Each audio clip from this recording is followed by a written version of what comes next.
The surf culture in Australia is huge and lucrative. The three big Australian surf companies, Quicksilver, Rip Curl and Billabong, came into being in the late 60s and early 70s. Beginning as tiny operations working out of backyard sheds and garages, all went on to dominate the international surf market.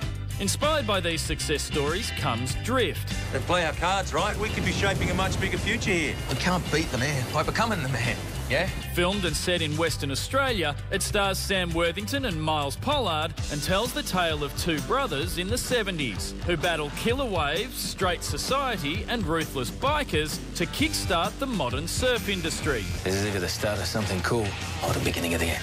They also have to face off with bank robbers dressed as American presidents. That's another film. Oh, is it? Yeah, I thought I'd seen that before. For Gen Y, that was Point Break. Please welcome Myles Pollard and Sam Worthington.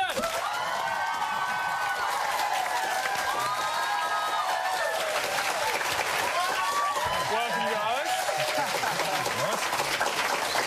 Great film. It looked like a lot of fun to make. Can I just ask, was it just an excuse to go surfing? Was that it? Yes. Next question. No, look, I got to hang out in a place where I grew up.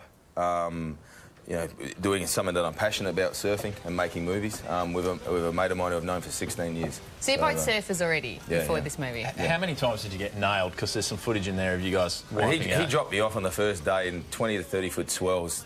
I was just dressed like a big fat seal. He threw me off and he went, "Good luck, Hollywood." and that was the end of me. But you needed a massive wetsuit, though. It was the middle of winter, wasn't it? There was a lot of shrinkage. Yeah.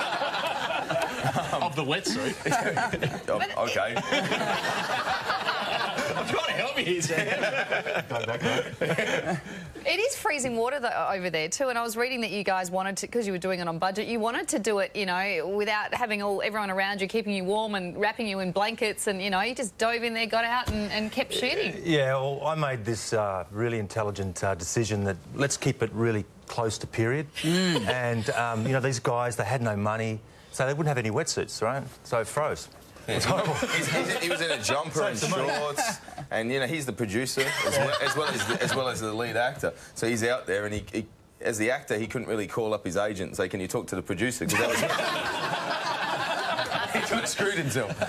Now, as you say, you kept it to period. It was stuck in the 70s. We need to take a look at your hair doing this, Sam, because it's side mullet or a sullet, as I like to call it. Yeah. What's going? Look, to be honest, I've heard that Dave has seen my inspiration. Yeah, am I right? Yeah, well, you're right. You know my secret. Yes, we have. I think we've got your inspiration here. It's right.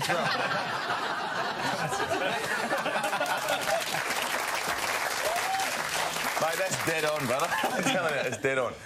Now, you got my nose as well. Now, this film obviously takes its inspiration from companies like Billabong and Quicksilver, and despite Billabong's recent trouble, these companies ended up huge out of tiny beginnings. It's a great story. Yeah, it's a great story. It hasn't been told either, you know, like these knockabout larrikins, you know, in small country towns.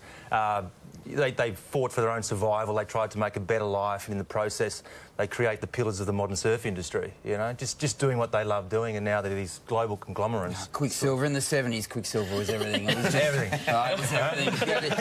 You had a Quicksilver shorts, you were hot. The tight ones. Yeah, well, yeah. It was, yep, they were tight. I just want to ask you about some other stuff. What's happening with Avatar 2? Any word what's going on there? James Cameron's finishing up writing it.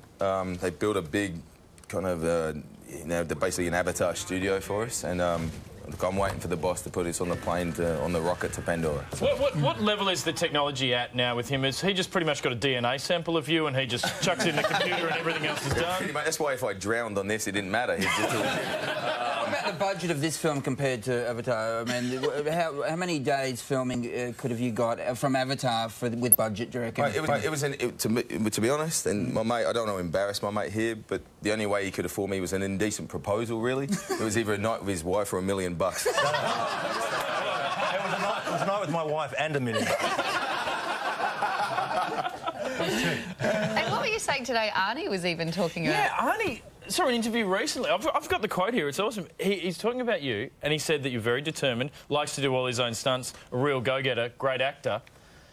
What's it like having Arnie say that you're a great actor?